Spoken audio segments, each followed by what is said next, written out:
नमस्कार। कैसे हैं आप लोग फ्रेंड्स। आज हम बात करने वाले हैं मकर राशि की। मकर राशि के उन पहलुओं पर बात करेंगे जो शनि की साढ़े साती के द्वारा उत्पन्न हुए हैं।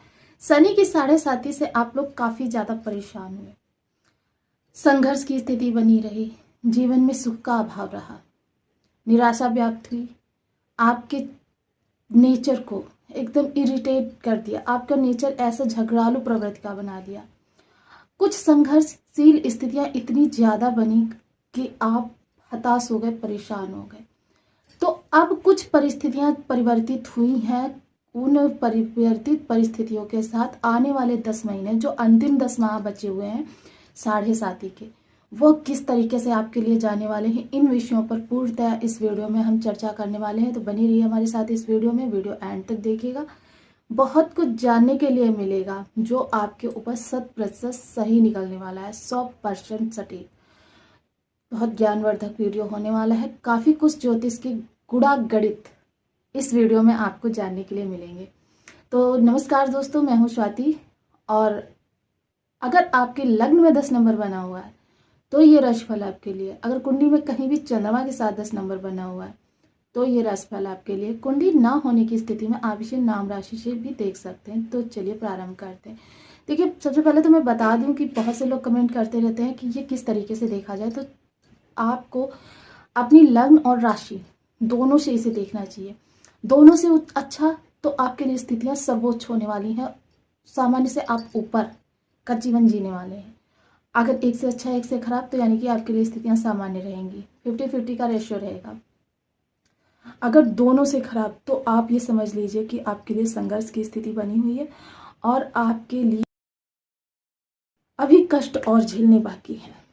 तो अब सबसे पहले तो यहाँ पर शनि की साढ़े साती के जो ये अंतिम माह बचे हुए हैं, देखिए 1 मई को गुरुदेव ने अपना राशि परिवर्तन किया है।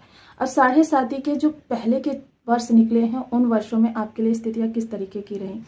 आपके लिए स्थितियां बहुत दुर्गम रही, संघर्ष पे संघर्ष बने रहे। शनिदेव बैठे हुए हैं आपके धन भाव में, किंतु शनिदेव की दशम दृष्टि गई है आपके लाभ भाव पर। वहीं राहु देव, देखिए दोनों अपनी विशेष विशेष स्थानों पर बैठे हुए हैं। राहु देव बैठे हुए हैं जहां पर तृतीय भाव में, वो होता है अति विशिष्ट कारक, वहां पर राहु देव हो जाते हैं। एक ही ग्रह कुंडली में यदि अति विशिष्ट कारक हो तो वो आपको राजा के समान जीवन देता है, किंतु राहु देव यहाँ कुछ नहीं कर पाए। किसी भी ग्रह ने आपको परिणाम नहीं दिया। जैसे आपकी लाखों में यदि स्थिति जानी थी तो आपकी सैकड़ों में रह गई। इस तरीके की स्थिति में राहु देव की नवम दृष्टि गई आपके लाभ भाव पर, शनि देव की दशम दृष्टि गई आपके लाभ भाव पर। और शनि और राहु की युति जो होती है, शापित दोष का निर्माण करती है। अब आपके ये कौन से भाव में बना जाके शापित दोष, आपके बना जाके लाभ भाव में। लाभ, जब आपका लाभ ब्लॉक हो गया, देखिए यह आपको शायद ही किसी ने बताई हो ये चीजें कि आपका लाभ भाव ही इस समय पर अवरुद्ध पड़ा हुआ है।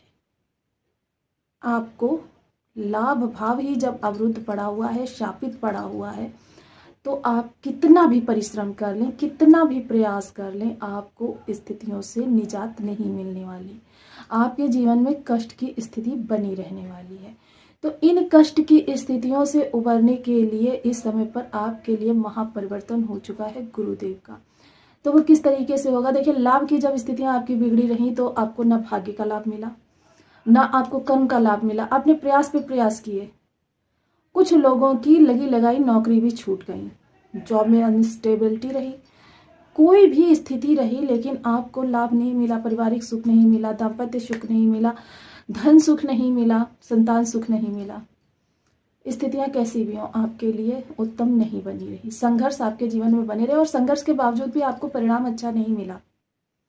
पिछला 6.5 वर्ष आपने इस तरीके से गुजारा है। अब ये जो आने वाले 10 माह हैं, अब उसमें देखिए हम किसी ग्रह की भी गलती नहीं दे सकते। शनिदेव यहाँ पर शश महापुरुष, जब शनिदेव स्वराशि के हो जाते हैं तो शश महापुरुष नामक राजयोग बनता है। अब आपके लग्न में जब ये बैठे थे तब तो विशेष शश महापुरुष नामक राजयोग बना हुआ था, उसका भी आपको लाभ नहीं मिला। इस समय पर आपकी स्थिति यह है कि इरिटेशन, गुस्सा, झगड़ालू प्रवृत्ति, ये चीज़ें आपके अंदर भर भर के हैं, यानी आप अपनी इन प्रवृत्तियों के कारण बने बनाए कामों को भी बिगाड़ लेते हैं।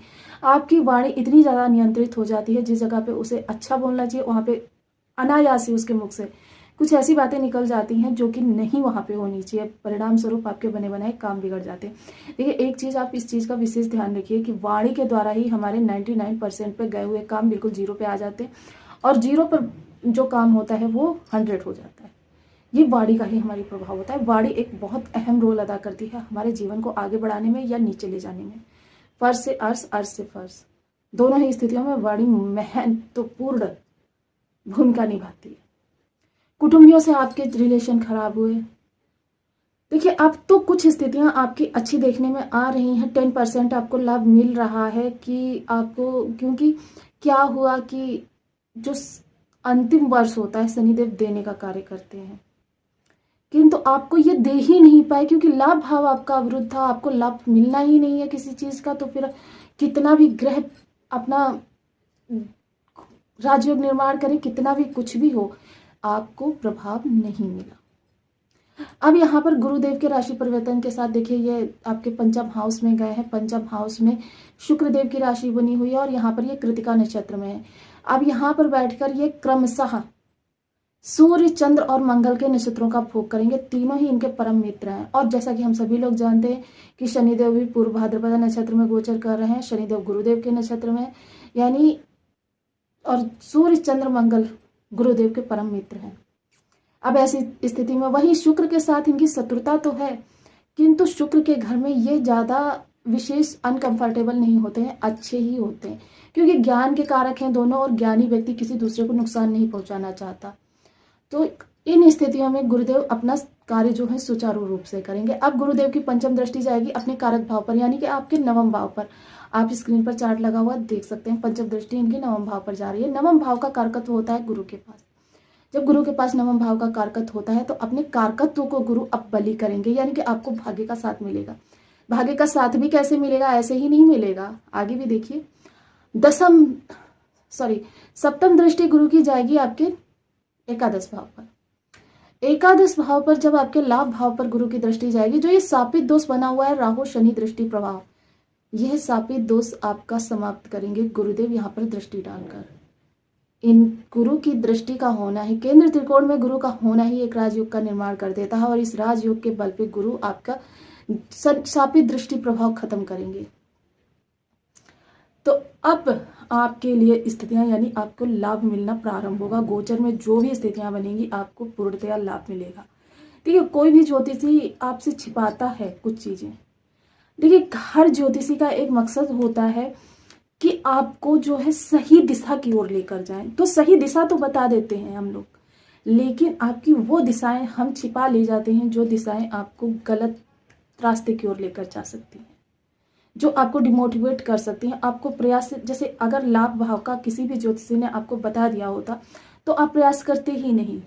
हो सकता है अब उन्हीं प्रयासों में से कोई ऐसा प्रयास आपके सामने आ जाए जो आपको, कहते हैं, अनुभूति, प्रसन्नता की अनुभूति दिलाकर चला जाए।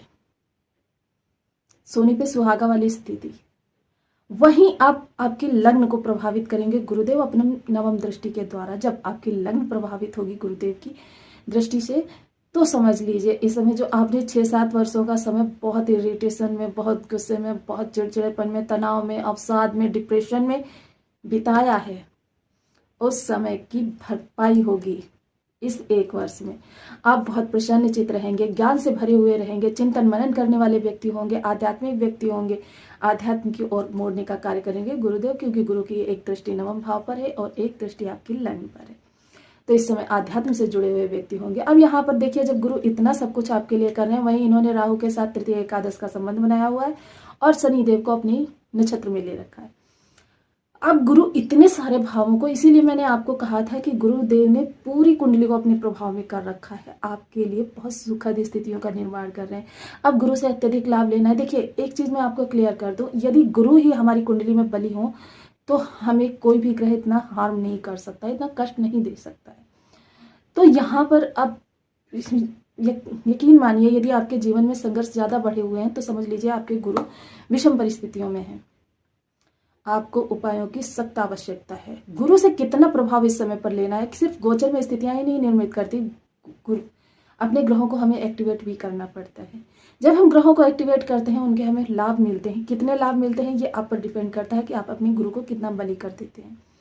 तो यहाँ पर मैं कुछ उपाय बताना चाहूंगी। देखिए, मैं हमेशा वही शास्त्रोक्त, देखिए मैं यूट्यूब पर हूँ तो इसका मतलब मुझे आपको नया प्रयोग प्रतिदिन देना चाहिए, लेकिन मैं आपको नया प्रयोग ना देकर वह प्रयोग देती हूँ जो मैंने ज़्यादा से ज़्यादा लोगों पर परीक्षण किए हैं, जिनका ज़्यादा से ज़्यादा लोग लाभ उठा चुके हैं। अब जो अपरिचित प्रयोग हैं, जिनका मैंने परीक्षण नहीं किया है, वो प्रयोग मैं आपको देने से भी कतराती हूँ। ऐसे नहीं है, हजारों प्रयोग हैं जो लाभ भी देते हैं। और दूसरी चीज़ ये है कि आपको लाभ जब मिलता है जब आप लंबे समय तक उपायों को करते हैं। बीज मंत्र जो सबसे प्रभावी, सबसे सटीक, जो आपके जीवन से हमेशा के लिए उस ग्रह के दुष्प्रभावों को खत्म कर सकता है, जिसके अंदर इतनी क्षमता है, वो भी 3 से 6 माह का समय लेता है अपना प्रभाव देने में। अन्य प्रभावों की तो बात ही क्या करें। तो गुरु के लिए ओम ब्रह्म बृहस्पति नमः, इस बीज मंत्र का आप 1 माला, 2 माला, 5 माला, 7 माला, 11 माला का नियमित जाप अपनी सुविधा के अनुसार कर सकते हैं। केसर का तिलक मस्तक, कंठ, जिह्वा पर करें। हल्दी मिश्रित जल से केले की जड़ को सींचे। केला नहीं मिल पा रहा है तो पीपल के वृक्ष पर भी इस उपाय को कर सकते हैं। पीले वस्त्र ज्यादा से ज्यादा धारण करें। बड़े बुजुर्गों का सम्मान करें। धर्म स्थान पर प्रतिदिन जाएं, जो भी आपका धर्म स्थान है। तो आपको वीडियो कैसी लगी मुझे कमेंट बॉक्स में जरूर बताएं। चैनल पर न्यू है तो प्लीज वीडियो को लाइक, शेयर, चैनल को सब्सक्राइब करना बिल्कुल ना भूलें। ज्यादा से ज्यादा शेयर करें ताकि इसका लाभ अन्य लोग भी उठा सकें। मिलती हूँ नेक्स्ट वीडियो में, तब तक के लिए नमस्कार।